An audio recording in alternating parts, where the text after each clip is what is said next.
Pernah kepikiran nggak sih kalau satu tindakan kecil kita di dunia maya, satu komentar, satu share, atau bahkan cuma satu like, bisa jadi pemicu efek berantai yang dampaknya luar biasa? Hari ini, kita bakal bedah tuntas gimana satu klik bisa mengubah hidup banyak orang selamanya. Oke, kita mulai dengan konsep yang keren ini, efek kupu-kupu. Pasti pernah dengar kan? Katanya, kepakan sayap kupu-kupu di satu sisi dunia bisa menyebabkan badai di sisi lain. Nah, di dunia digital yang semuanya serba terhubung ini, setiap komentar, suka, atau bahkan emoji yang kita kirim, itu adalah kepakan sayapnya. Dan ini bukan lagi sekedar teori, ini kenyataan kita sehari-hari. Jadi, dalam beberapa menit ke depan, kita akan lihat fenomena ini dari semua sudut. Kita bakal telusuri gimana reaksi berantai ini dimulai, kita akan coba rasakan beban tak kasat mata yang ditanggung korban, kita juga bakal paham jebakan apa yang menunggu pelaku, dan yang paling penting kita akan temukan kekuatan yang dimiliki seorang saksi. Dan terakhir, kita akan bahas apa peran kita semua dalam hal ini. Oke, kita masuk ke bagian pertama, satu klik reaksi berantai. Di sini, kita akan bongkar gimana satu tindakan online yang kelihatannya sepele ternyata bisa memicu gelombang dampak yang gede banget, nyebar kayak api liar, dan kena ke semua orang yang terlibat, baik secara langsung maupun enggak. Sekarang, mari kita geser fokus ke bagian kedua, dan lihat dari sudut pandang yang paling rapuh, sang korban. Soalnya, di balik layar ada luka-luka yang nggak kelihatan. Penderitaan mereka seringkali terjadi diam-diam, karena serangan ini menembus langsung ke ruang paling pribadi mereka. Ponsel di tangan, mengubah sesuatu yang harusnya aman, malah jadi sumber ketakutan terus-menerus. Coba bayangin deh, setiap notifikasi yang masuk bikin jantung berdebar.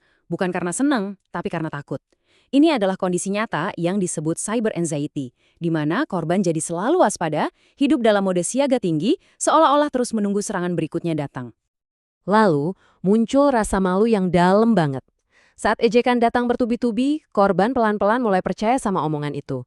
Mereka merasa seolah-olah aib mereka dipertontonkan ke seluruh dunia, dan ini, sedikit demi sedikit, menggerogoti kepercayaan diri mereka sampai habis. Dan puncaknya adalah perasaan terjebak dan putus asa. Saat serangan terasa nggak ada habisnya, dan sepertinya nggak ada jalan keluar, perasaan tak berdaya ini bisa berubah jadi depresi. Dan dalam kasus paling parah, bahkan bisa memicu pikiran untuk menyakiti diri sendiri. Ada analogi yang kuat banget buat ngegambarin ini. Ransel batu. Bayangin ya, beban psikologis dari perundungan cyber ini numpuk terus. Setiap komentar jahat itu ibarat satu batu baru yang dimasukin ke ransel. Membuat beban itu makin hari makin berat, sampai akhirnya nggak sanggup lagi buat dibawa. Luka psikologis ini nggak berhenti di pikiran aja. Efeknya merembet ke dunia nyata. Korban mulai menarik diri dari teman-teman. Kepercayaan mereka hancur. Stres mental ini bahkan muncul jadi gejala fisik, kayak susah tidur, sakit kepala, dan tentunya konsentrasi belajar jadi anjlok. Ini adalah lingkaran setan yang sangat berbahaya. Sekarang kita masuk ke bagian ketiga, jerat untuk pelaku. Mungkin banyak yang mikir internet itu dunia tanpa hukum, tempat di mana mereka bisa seenaknya tanpa ada konsekuensi. Tapi faktanya, setiap klik, setiap ketikan, itu meninggalkan jejak permanen. Ini adalah jebakan yang tanpa sadar mereka siapkan untuk masa depan mereka sendiri. Dan jangan salah ya, ini bukan main-main. Di Indonesia hukumnya jelas banget, ada UU ITE dan UU Perlindungan Anak yang ancamannya nggak cuma denda besar, tapi juga penjara. Itu baru dari sisi hukum, belum lagi sanksi dari sekolah yang bisa aja langsung mengakhiri perjalanan akademis seseorang. Biar lebih kebayang lagi seberapa serius ini, lihat angka ini. 1 miliar rupiah. Itu denda maksimal yang bisa dijatuhkan dan itu bahkan belum termasuk ancaman hukuman penjaranya loh. Ini pengingat yang keras banget bahwa apa yang kita lakukan di dunia maya harganya bisa sangat mahal di dunia nyata. Dampak jangka panjangnya malah lebih ngeri lagi.